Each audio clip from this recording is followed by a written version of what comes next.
Hello, Player One. Welcome to the Gaming History Club. My name is Gavi. Hello, and I'm JP.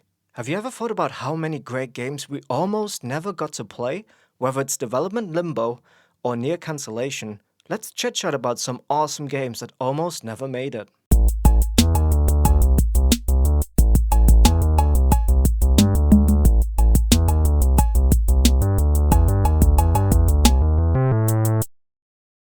So, Player One, this is one of our chit chat episodes. So, this time we give the history element a little bit of a kickback, and instead we're just going to have a chit chat about some of our favorite little tidbits about gaming. So, yeah, this time around, as you can already guess, it's video games that have almost never been made, but it's still going to be very informative and a fun episode, but yeah, a little bit less timeliney, you might say. That's true. The main games that we're going to talk about, there are four of them during this episode, and I can actually say I'm gonna be really sad if these games were never been made.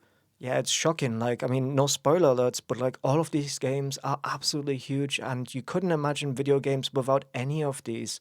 So, yeah, crazy how you'll find out yourself. Some of these games almost never have been made. This is going to be a really fun episode. Well, let's get to it then. So, Tim Kaine started working on Fallout back in 1994, and almost 30 years after the release of the first game, the whole series have sold more than 55 million copies. That's for all of the games in the series. I mean, they even spawned an awesome TV series and becoming one of the most beloved game franchises. Yeah, apart from Fallout 76, I believe.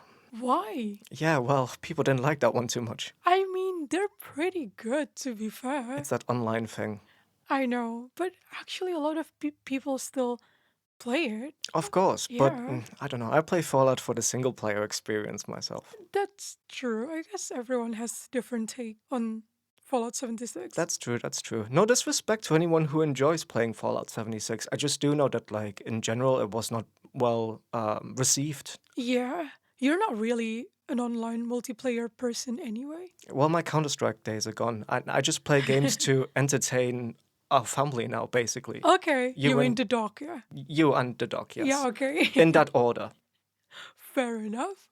The sad thing is, there's actually an alternate universe where we do not have Fallout at all.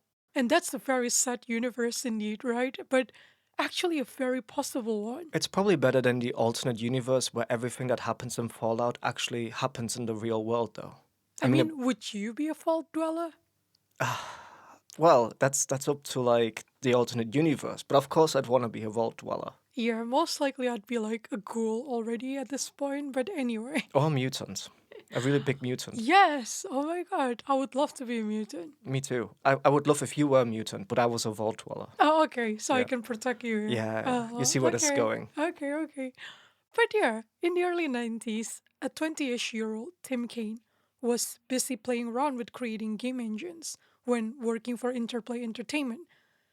Interplay is basically a game studio based in California. I mean, I probably do not need to introduce them, by the way.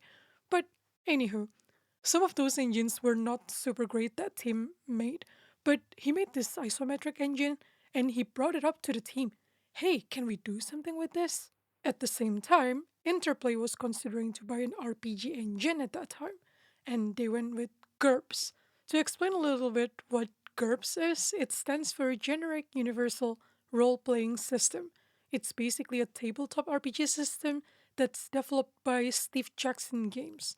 So if you use the system, it means you can make a game with any type of themes, whether it's sci fi, fantasy, whatever it is, but the core mechanics will stay the same. So basically, it looks like the stars are aligned. So Tim Kaine has, played around previously with GURPS engine, like making a GURPS character creator or GURPS star system generator for fun, basically. And at the moment, he was trying to sell the ideas about the post apocalyptic theme, and now Interplay wanted to acquire the license to use GURPS. Interplay finally said, you know what, why not? Let's do it. Let's do whatever project it is that you have in mind, Tim. So there goes. Tim Kaine finally could acquire a team being called the team GURPS, apparently, at first. GURPS. Yeah, and they started working on this post apocalyptic GURPS game, which had a tentative title of Vault 13, a GURPS post nuclear role playing game. The name didn't last long, by the way, and luckily we got the Fallout instead, because that's a lot better. But anyway, the road wasn't smooth at all for Tim Kaine and the team. Back in 1988, before this GURPS game was even in the work, Interplay released a post apocalyptic nuclear war theme game called Wasteland that was published by EA. Now, that team and the team are working for a similar game years later. Someone in Interplay had the idea to make this a sequel for Wasteland, and they wanted to lobby EA to license the game. Tim didn't really like the idea at first because two licenses didn't sound really great. They already were under the Steve Jackson Games license with GURPS. What if, like, EA and Steve Jackson disagree about something and these passionate game creators are just caught in the middle, right? So that's not fun. Unfortunately, or actually very fortunately, EA didn't want to let go and they didn't want to license Wasteland. And now, Steve Jackson Games also wanted to stop licensing GURPS to them because Steve Jackson Games thought that the game they're working on was a little bit too gore. So they also pulled the plug. So with this, they went from almost under two licenses to zero licenses, which means the team could work on what they want to work on and fully being creative this way. And how lucky are we that the team is truly creative?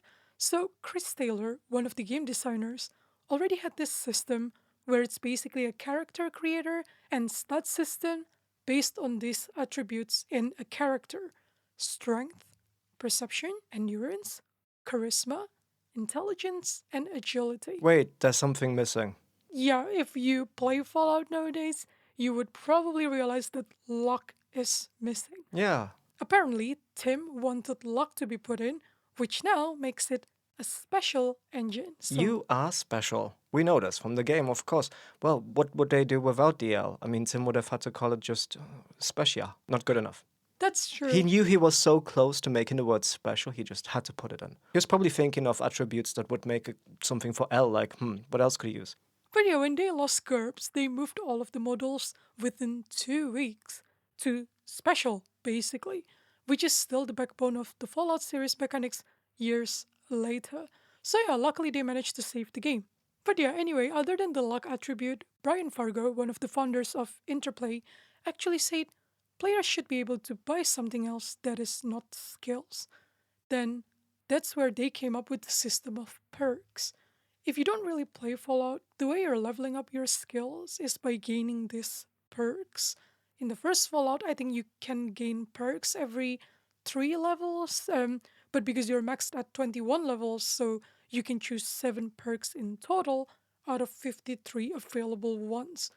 Quite different, really, from Fallout 4, where you can gain perk point each time you level up and you can use it to increase the rank within your main special attributes.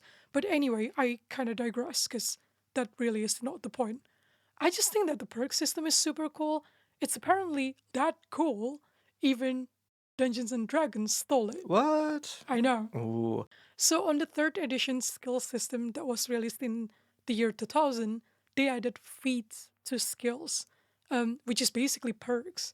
So Tim Kaine said in this interview with the YouTube channel How to Drink, when he met with the people who work on the third edition D&D, they actually told Tim, feats are basically perks, right? Confirming it even further, basically. So yeah, the interview is super fun, by the way. I'll link that on the description. Speaking of D&D as well, to go back a little bit, at one point before the project was becoming quite big, Interplay actually acquired the license to work on a D&D game. So they asked Tim to stop working on his game as well and to put effort on this D&D game instead. But Tim managed to convince them to stick with it so he could continue working on Fallout. But yeah, after all of the hardship, creativity, and perseverance, Fallout was finally released in 1997. So that's around 3.5 years in development. They were released and loved by gamers till this day. So that was Fallout. Well, how about next? I talk about perhaps one of the craziest gaming franchises. Oh, I gave a little spoiler alert there with franchise already. But yeah, like this gaming franchise has by far the hardest like development story that I came across personally. It's a bit of a miracle that this game even made it so far. Then again, who knows? Maybe it's just better documented as to all the hurdles and challenges that the team faced. But anyway, the game I'm talking about next is going to be Pokemon. And don't you think it's crazy to think that the highest selling media franchise of all time faced all these hurdles that I'm about to talk about? And I mean the highest selling media franchise, not just video games, yeah? Um, so let's start, right? Development started around the time that Satoshi Tajiri and his development studio Game Freak released their first game called Quincy in 1989 that was published by Namco. Pokemon was inspired by quite a few things I'm not going to list out now on this episode, but other than releasing their first game in 1989, a couple more things happened which gave Game Freak the push to make Pokemon. The newly announced Game Boy and the link cable allowing for data transfer between two Game Boys, and the release of The Final Fantasy Legend, which was the first RPG made for the Game Boy.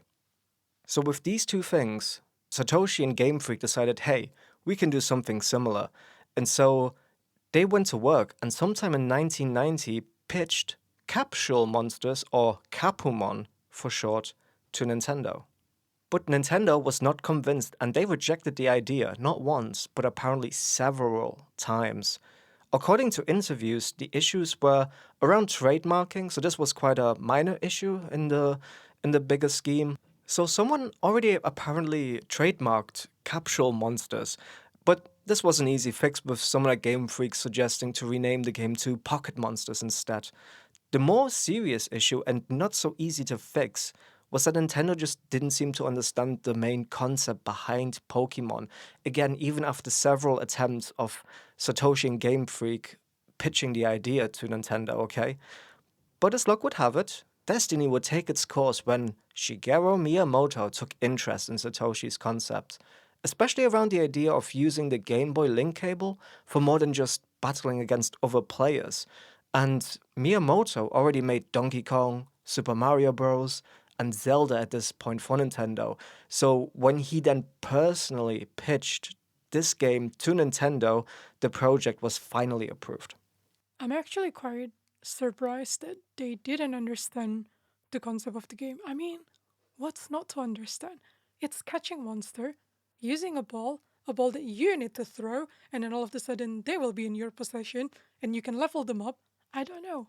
I think there was just so many ideas because I mean now we can think of like yeah we got Pokemon, we got Digimon, so we can understand this cute little creatures and they transform to other creatures and maybe you can catch them or they follow you around. Uh But huh. there's so much going on in Pokemon as well. Like there's like the battling mechanics, True. catching them, Hmm. how they live day to day with the other like human character NPCs, gym battles, and like I guess just putting it all like into like a pitch might have been like a bit much to maybe for Satoshi and Game Freak to really communicate. Who knows how good they were at pitching things at the end of the day as Could well. be. Yeah. Yeah. But anyway, Shigeru Miyamoto certainly then gave them a massive boost by just pitching it to Nintendo himself. But you know what, Player One, this story is far from over. Pokemon truly struggled to be made and was close to being lost to nothing more than the imagination of some amazing game developers, several more times. The development contract was signed at the start of 1990, and the budget offered to Game Freak by Nintendo was low. And so, Pocket Monsters was planned as a small and short game to be released in October of the same year, so October 1990. But 6 months was simply not enough time to pack all of the ideas and features into the game that developers at Game Freak continued to envision for the innovative game to be. It's scope creep, if you know what I mean. Just more ideas. We want to make this even bigger and better. And oh, what about this? And development suffered. I say suffered, but a lot of that was happening during development. So Game Freak very soon ran out of money without anything to show for it. And this is when another Nintendo legend steps in to help as well, Gunpei Yokoi, the creator of the Game Boy and the D-pad. So Gunpei gave Game Freak work to do for Nintendo to give them the financial boost to continue working on Pocket Monsters. So their first contribution was Yoshi, which was like a Tetris like puzzle game for the NES. And that sold 500,000 units on its very first day in Japan. So it's quite successful, especially for like a day one sales, right? And around that time too, the standard is really different to see like game nowadays, compared to like early 90s. So that's certainly a lot. Yeah, that's a lot of sales. You're Mm. absolutely right. Yeah. Um, but crazy enough, this wasn't enough money to fund Pokemon either. No. So Game Freak would actually contribute 6 games in total to Nintendo, only to make the money that they needed to develop the Pokemon games. I must say, I really like this idea actually. How Gunpei just like, you know what, work on some games. We'll give you money, but you can still realize your dream basically to make Pokemon. It's a deal you can't refuse. You know True. what I mean? Yeah, yeah. It's a good one, definitely. Yeah, I don't. It didn't sound like they were being took advantage of here at all. Like, oh, you want money? Well, you're gonna have to make some games for us. No, no, and especially Shigeru Miyamoto was really a mentor to Satoshi as well. He said many times actually.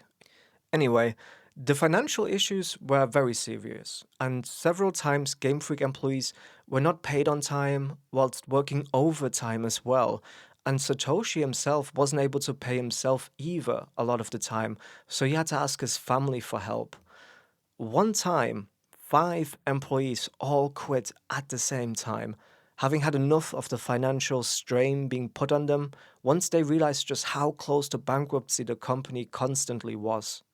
In a separate source, it also mentions how all 3 programmers quit at the same time, but it's not confirmed if this was somehow the same incident or a different occasion. So I don't know if all 3 programmers quit along with 2 other non-programming staff, Mm, or whether 5 people left and then later also three 3 programmers. programmers. Yeah, Yeah. so I'm not sure about that. But with the programmers all leaving, the only person left with some programming experience was the composer for the music in the game, Junichi Masuda. At some point while trying to figure out the programming code, he caused the Unix workstation to crash, and the entire game's development was threatened with deletion without any chance of being started again from scratch because, hey, they just didn't have the money to, just develop the game as it is. So it was very important that they were able to recover the data on this workstation, but luckily they did. I mean, props to Junichi Masuda to step up. I know, yeah. Not only did he make awesome music, he Yeah. he he also almost crashed the workstation himself, though. So it was also kind of like his fault. Amazing. Yeah. I'm a composer slash programmer now. Yeah, I'm sure that's what he told the team at Game Freak as well. Yeah. So another limitation that the development team found was the Game Boy itself, of course. So with less than 1 megabyte to work with, often Game Freak would struggle to decide on what features to implement in the game or have to completely remove. So, for example, the ability to give the Pokemon that you catch their own nicknames at one point meant that the maximum number of Pokemon you could have in the game was only 30. Yeah, imagine that, but they were like really adamant to have a nicknaming feature for your Pokemon in the game. Uh, and here again, Shigeru Miyamoto steps in and was able to provide bigger Game Boy cartridges, so the team had more memory to work with. And yeah, and a little side note, this is also the reason why in the Pokemon games, your Pokemon can only know 4 attack moves at any time. It's just this base constraint. And talking about attacking, while the battle system was envisioned from the very beginning in development, it was one of the last things to actually be implemented into the game during development. And this meant the battle system underwent many interesting changes. Some of them are the player being able to more directly get involved with the battles. And I'm not quite sure what that means. In one of the articles I was reading, it was guessed that hey, perhaps you could whip your Pokemon if they didn't follow your commands. Which, yeah, probably good job that didn't happen. Anyway, another thing was the battles at one point were programmed to be automated, so the player simply watched the 2 Pokemon battle it out and doesn't interact in the battle otherwise. He doesn't get to choose what attacks they use, for example. It was just kind of automated. And another one also, and I'm glad this didn't happen either, is there was a potential of you to lose your Pokemon if you lost the Pokemon battle, which, goodness me, I'm glad that never happened. That's quite sad. Yeah, imagine spending like so many hours investing into like your favorite Pokemon that you've called Bridget, and now Bridget is like, took from like this NPC because you lost the Pokemon battle. Yeah, level 99 Bridget, Yeah, basically. yes. Yeah. Almost 100, but didn't quite make it. Didn't quite make it. Ah, just Gone. just one day before level 100. Ah. Anyway, after all that fiasco, Pokemon was on pace to be released for October 1995, more than 4 years after the initial release date. But somehow still, the story doesn't end here, player one. What? So Satoshi hands over his game to Tsunekatsu Ichihara, one of the producers, only to receive a phone call a few days later to be told he did not like the game, the story was confusing, and the game lacked soul, and the game would have to be rewritten. So Satoshi did exactly that and very frantically rewrote the game from scratch in only 6 months. And finally, Pokemon was now officially released in February 1996, in Japan at least. Keeping in mind that the original release date was supposed to be October 1991. If Pokemon didn't have enough of a hard time being made and being close to never having been made in the first place, it was also in very serious danger of simply not having been popular as well. The Game Boy was 7 years old at this point already when Pokemon came out, and the game was perhaps the most successful sleeper hit video game of all time, lucky for us. But we'll save this and much more of the Pokemon saga for a different time. We just wanted to talk about how this game was almost never made, but there's so much to talk about here with Pokemon. I'm glad of revisiting this game franchise in future, maybe. I think Pokemon was also saved by the fact that Game Boy can always do backwards compatibility. This is true. And you know what? I remember back for our Game Boy episode, we discussed how the success of Pokemon extended the lifetime of the Game Boy so far just because Pokemon came out so late in its life cycle. But it was just really, really cool. All the stars aligned. The console was kind of old, but many people had it. And if you didn't have it, then the price would probably be a little bit cheaper now just because of the age. And then you get like this amazing game that's just really quickly gained notoriety on the playgrounds, of course, where all the real video game dealings happen, as we all know. So, the next game I want to talk about is actually another Nintendo related one. And yeah, you probably wouldn't have thought this game was actually pretty close to have never been released, basically, because it's GoldenEye 007. Nice. Da da da da da da. Okay, good job, JP. Thank But you, yeah, thank you. I mean, it's one of the most iconic video games of all times, right? So you might be thinking, what are you talking about? You talk gibberish right now. But anyway, in the late 1994, Nintendo and Rare discussed the possibility of developing a video game that's based on the upcoming James Bond movie, GoldenEye, that was due to be released in 1995. So, game designer Martin Hollis was interested to work on it, and he got the green light. So, in January 1995, he started hiring the team. So, at first, they were suggested to make the GoldenEye game to be a 2D platformer for the Super Nintendo instead, to replicate the success of Donkey Kong Country. To be honest, I couldn't really imagine for GoldenEye to be a 2D platformer, but hey ho. Not only me, apparently, who think that way, because Martin Hollis said, what if we make it a 3D shooter for the upcoming N64 instead? He named Virtua Cop, Doom, and Super Mario 64 as their main inspirations. And yes, Virtua Cop, because in the initial proposal, they actually wanted this to be a rail shooter, which changed to the first person shooter concept later on. Man, rail shooters. I don't know who came up with the idea of rail shooters, but I don't know why outside the arcade you'd ever want to play a rail shooter. But again, that just might be me. I hope I am not dissing anyone's rail shooter addiction here. Actually, I thought the exact same thing. Why a rail shooter if you're not in the arcade?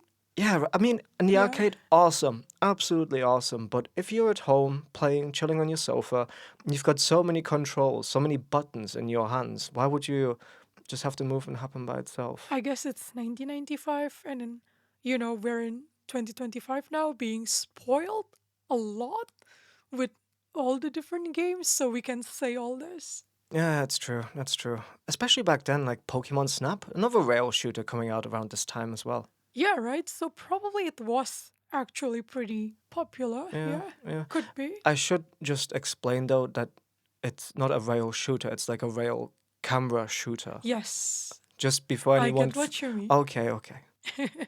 But yeah, GoldenEye 007, from the beginning, this game was developed with low expectations anyway. I guess movie based video games still didn't really have a good reputation around that time. I mean, E.T. Cough, cough. Yeah, I'm not dissing it, but it's true.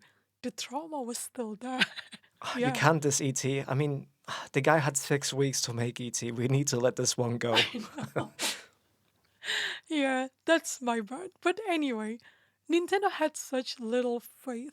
At one point, they even stopped the payment to Rare, which definitely, you know what, in this case, big applause to Rare because they didn't even tell the staff about this major hiccup until they finished the production. So they wanted them to focus on the game's production and kept paying them even though Nintendo stopped it. I'm very happy to hear that. I always had a very good opinion of Rare. They made some of my favorite games. So, yeah. Yeah, and you remember how it was supposed to be tied into the release of the movie GoldenEye or with the release of N64? Well, GoldenEye the movie was released in 1995 and N64 was released in 1996. The game GoldenEye 007 wasn't released until August 1997, so that's almost 2 years after the GoldenEye movie. It somehow even became a tie in for Bond's next movie instead, Tomorrow Never Dies, which is a bit like sad. Like, why are we playing GoldenEye to, promote Tomorrow Never Dies actually? But yeah, because Tomorrow Never Dies was released in December the same year in 1997, so that makes more sense somehow. But of course, still, right? GoldenEye 007 was an iconic game. It was sold 8 million copies in total, named third best selling N64 games after Super Mario 64 and Mario Kart 64, and even placed above Legend of Zelda Ocarina of Time. Can you believe that? Nah, I mean, yeah. Numbers don't lie, but you know what? In my heart, Ocarina of Time will always be number one. Yeah, but apparently this one sold more, so. Ah. Well, Rare was actually offered to make the game for Tomorrow Never Dies, but they turned it down. Unfortunately, they couldn't replicate Rare's success in creating a Bonds game, so Tomorrow Never Dies was even named Most Spectacular Failures of Gaming by G4 TV in 2003. So that's pretty painful. When's the next time we're gonna get a James Bond game, actually, yeah? Yeah, that's like properly good. So while maybe we don't know when the next James Bond game will come out, we do kind of have an idea when the next GTA game comes out, right? Definitely. Well, I hope so anyway. But before the Grand Theft Auto games became one of the most popular, successful, and innovative game franchises of all time, with GTA 5 actually being the second best selling video game of all time, actually, being only behind Minecraft. And before pioneering and popularizing open world environments in that sandbox style of gameplay that the franchise is known for now, they were but a humble game developer from Dundee, Scotland, known as DMA Design Limited, and best known at this time for their puzzle strategy game Lemmings. So, Gary Penn was the producer and the creative director at DMA Design, and he supervised the release of the first GTA game in 1997. Despite weekly calls with the publisher and financier BMG Interactive pleading to abandon the project altogether. So the developers had many ideas about what the game should look like, and some of them were completely contradictory to each other though. Gary Penn even said the writers were driving at one way and the level designers were driving at another way, and they weren't meeting in the middle. So you ended up with something that read badly, that made no sense, and it kept breaking. Penn also said GTA was almost cancelled multiple times as the development team struggled to turn its vision for an open world design into a workable and fun video game. DMA Design was made up of a number of young developers, and only one of them actually had created a video game before. And the former staff admits that much of the game's development, it really struggled. And it was only when Penn came in that a release actually became a reality. So Gary Penn discussed in an interview what two major problems the developers faced, in his opinion. One, the game crashed all the time, and not just the game itself, but even just when they wanted to test the game, it often caused crashes, and it was difficult and really tedious just to try out different ideas or whenever adding something into the game. Imagine you like, adding another like car into the game or like want to change how the car behaves a little bit and then like you can't even test it because it's just crashing. Like how are you going to develop games like this, right? And the second thing he actually saw as a big issue, talking about car handling again, is how the cars felt when they drive. And in Gary's words, it was appalling. Well, there's a lot of driving games that's not fun at all. And I can imagine back in 1997, it must be pretty difficult. Yeah, no doubt. Yeah, but I mean, all these games they never made a game before, just about Yeah, one guy. Yeah, so I mean, especially with that, right? So yeah, I'm not surprised, but it's also a pretty shocking start for GTA.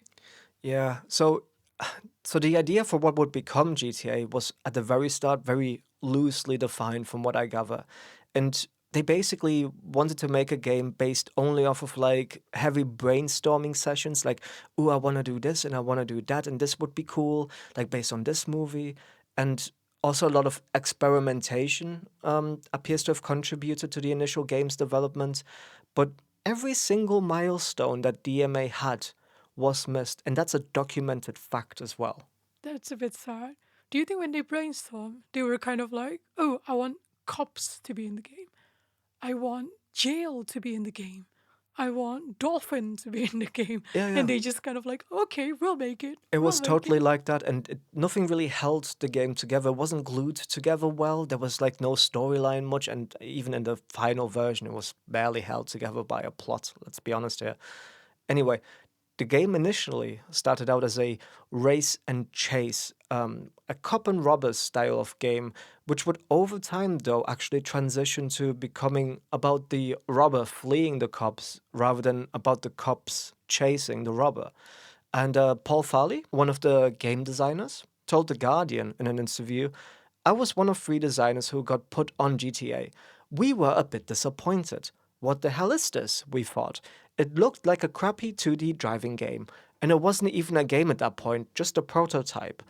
Then we had the idea of allowing the player to pick up missions by visiting phone boxes, and it became much more free and open. There was resistance from the coding team though. They'd never envisaged a player exploring a game for 2 or 3 hours. They were thinking, okay, we just need to make sure we can prevent the game from crashing for about 5 minutes at a time. Even the basics of the game not crashing seems to be like a really big problem. Honestly, the more I researched and I'm now talking about GTA, like it's also a complete miracle that this game was ever made. Like by all means, it should have never happened. These guys are lucky that GTA was made. Not just us. The development team was extremely lucky here. In a short making of video made by The Guardian as well, many of the original developers at DMA comment on the crazy development as well. So, among them, Gary Penn, again, said it looked rough at the start and it looked rough at the end. It was an unstable, unplayable mess by the time I got there, and then it was still an unstable and unplayable mess. And he also says it was almost cancelled multiple times as the development team struggled to turn its vision for open world design into a workable and fun video game. We'd have conference calls at least once a week with the US. They wanted to kill it every week. every week they wanted to kill this game, and we'd have to argue to try and keep it going because we had some faith. Can you imagine that every single week, like to convince your financier, like, no, we're gonna make this work? Wow, I couldn't deal with that. It must be pretty difficult because within the team themselves, they also know the game was not presentable at all. Imagine being Gary Penn and like telling these guys every week, like, no, no, this is going to be successful. Never mind that just one person actually made a video game before in my team. We're gonna make this work. Don't you worry. Every week. God. I'm jealous with his faith, though. That's some next level stuff. Yeah, and his negotiation skills, no Yeah. doubt. So, because the game takes place in a city, some of the developers gravitated towards incorporating simulation like elements. Like, for example, a separate button to just open the car doors. Um, and the development team even joked that you'd have to press a button just to turn on the engine. Oh no. The game was being taken into different directions by different team members. So, lastly, let's just remind ourselves even for a mid 90s video game, the game graphics look very outdated, especially with this 2D top down point of view, which was a really daring choice when games were becoming increasingly 3D.